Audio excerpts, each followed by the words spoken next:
So you failed your A-levels. What now?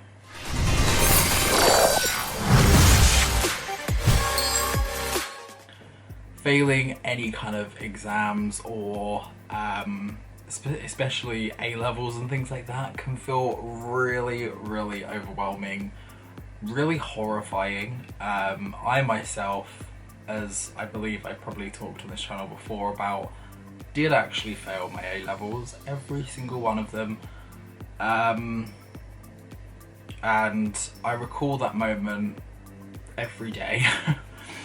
That kind of feeling of just pure disappointment in myself, pure panic as well.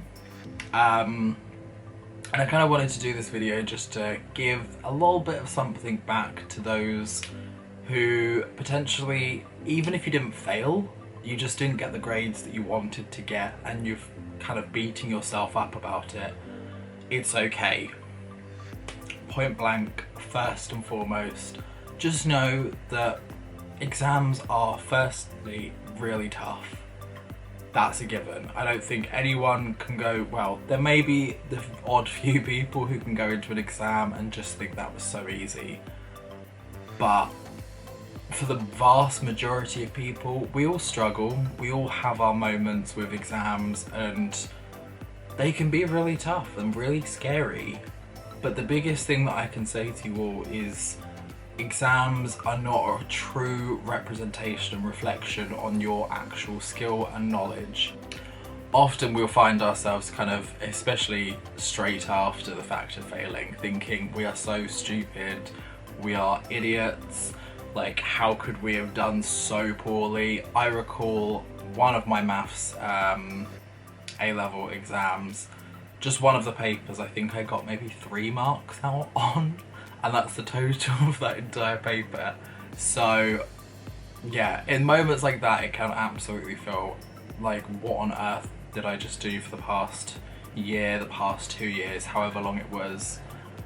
You just feel that kind of overwhelming urge to be like, what on earth did I just do? But yeah, it's not the end. That's the biggest thing. Life goes on. There are other ways. And the biggest part of this is just reflection. So when you've initially gone through all of this, I think the biggest thing you can do is take a couple of days, or however long it really needs to be taken. Relax, take deep breaths, do things that you find fun.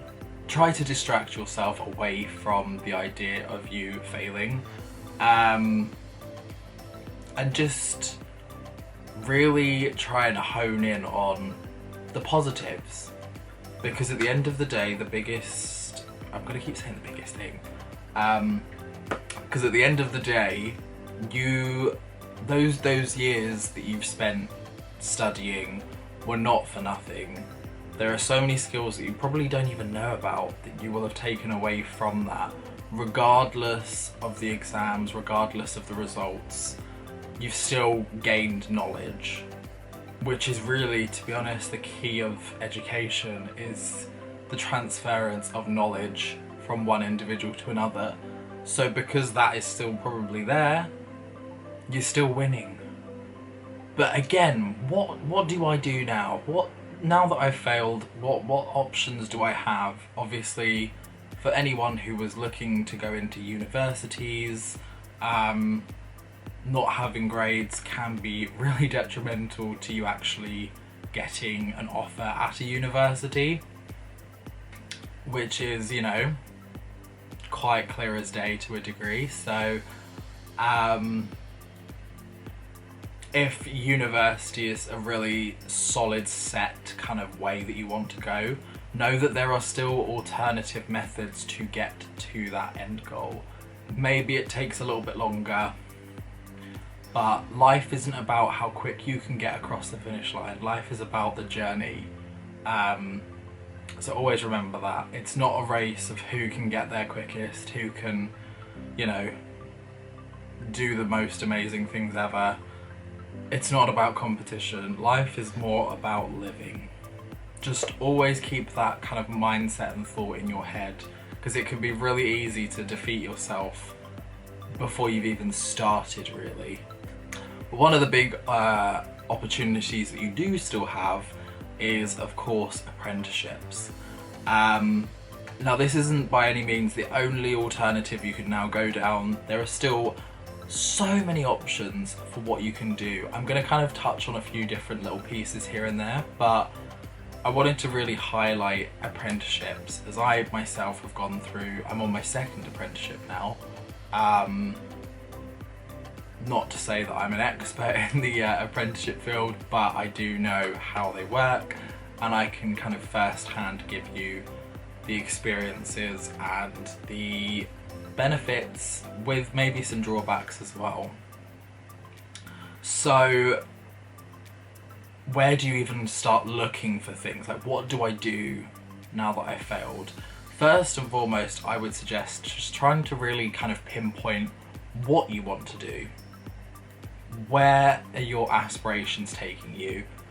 Biggest thing ever, I don't think anyone ever has their like full life scoped ahead of them. Life changes, you know, but having a rough idea on where you want to be. So for me, I knew I wanted to go into tech and something quite techy. I went down a tech route and found that I don't really need university. Like, university for someone in tech isn't as beneficial as actually getting the hardcore experience, which you would get from things like an apprenticeship, internships. All of that stuff is so much more valuable to us as individuals. So that was kind of my route.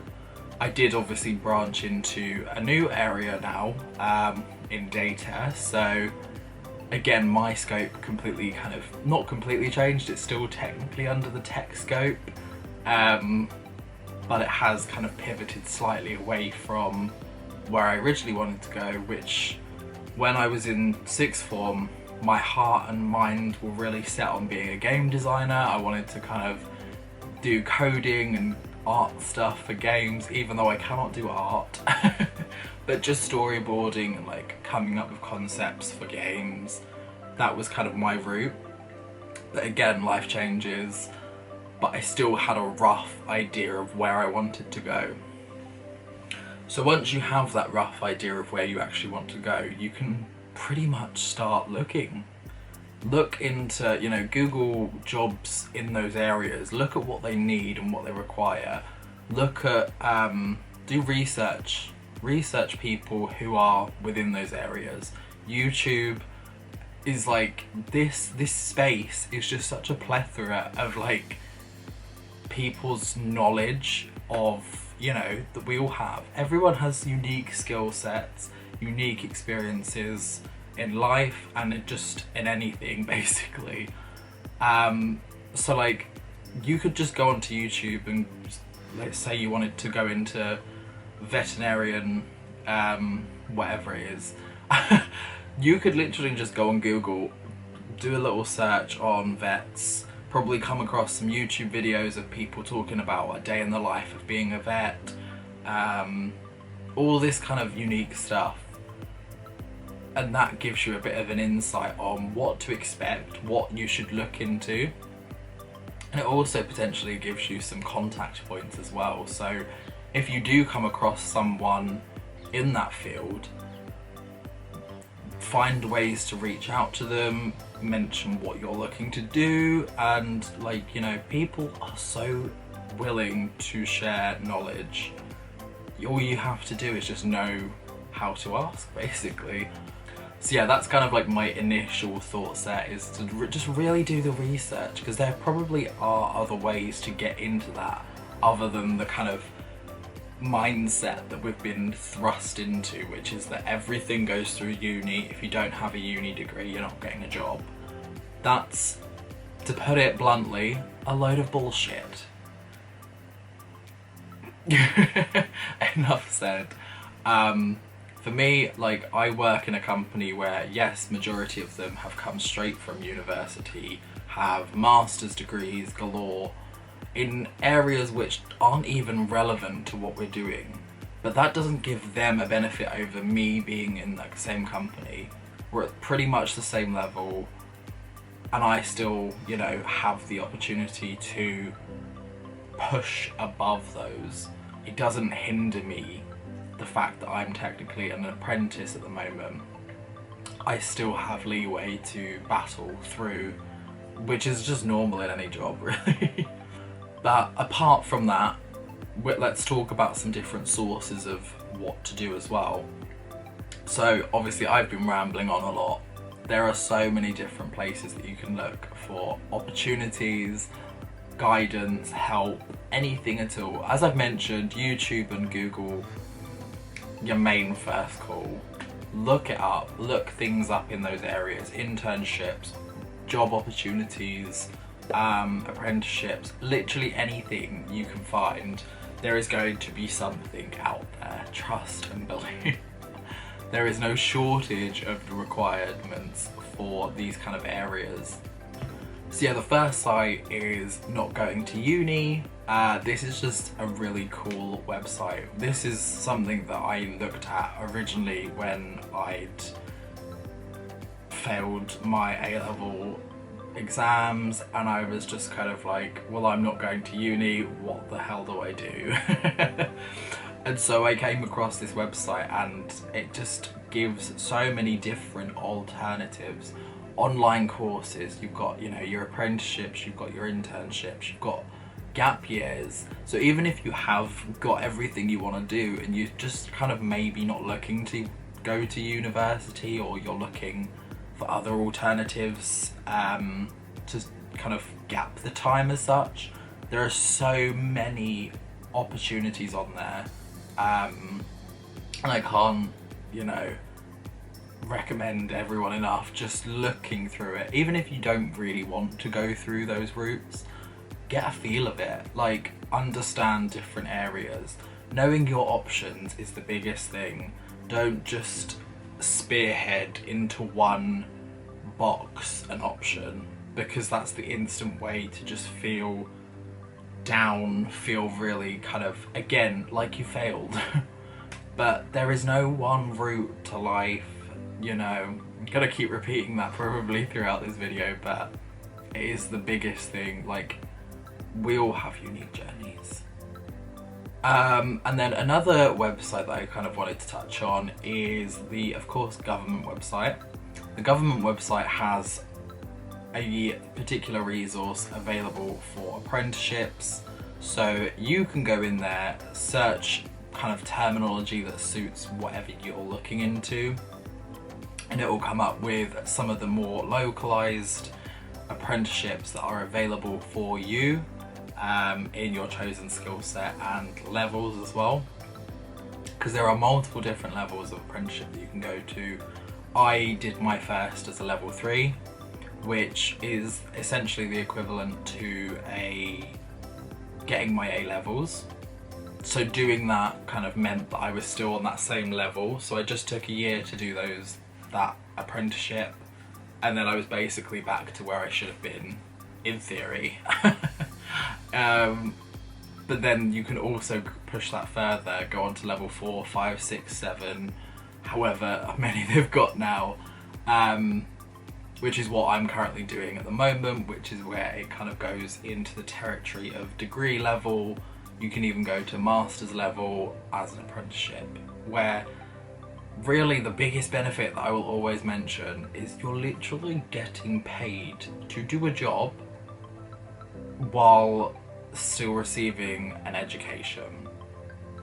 And for me at the moment, I'm getting a degree at the end of this, if I manage to pass it, but I'm not having to worry about, you know, 50 grand of student debt. I can just kind of get paid my yearly salary and not worry about it, essentially. But yeah, so there are so many different benefits, honestly. Like, apprenticeships really are becoming more and more almost desired within companies, and that's the biggest thing that I've noticed. So the company that I work for, we are still quite new to the apprenticeship journey, but hearing from us within the company, so I often talk to people internally about my apprenticeship journey and pitch it to those around me because I think it is so valuable, and that's in turn led to, you know, people wanting to offer them more, so more resources are going into the hiring of apprenticeships within the company. And again, this is something that's kind of not just localized to one area. Like, there are so many areas and businesses, even the big businesses that you could think of. Google offer apprenticeships. You could work at Google as an apprentice. Probably extremely competitive. I've not gone for it myself, but it's probably out there. You just never know what kind of companies you're going to stumble across, honestly. But yeah, government website, really useful. You know then as well that they are official, they're accredited, and they are legit, basically. It's just not one of those kind of off the books, a bit dodgy, a bit, you know, looking these things up can be a little bit nerve-wracking, I'll admit. Even when I was doing my original research, I was a bit skeptical, a bit worried, essentially, that I was going to be putting myself into an area where I shouldn't be, basically. But going through like the legitimate routes, so like I say, the government website, you know they're official, they're legit, you're going to get the best kind of offers, basically. So definitely keep an eye on that. And I've of course got to give my particular apprenticeship provider a little cheeky shout out. So that is Multiverse. Again, all of these kind of websites will be left down below, so you can check them out if you do wish to. But Multiverse basically offer a plethora of apprenticeships across the board, especially around the tech area, so data, business, digital marketing, things like this. There's probably more that are going to be ending up coming to the availability, but if you're interested in some of these potential areas, I definitely recommend giving it a little look.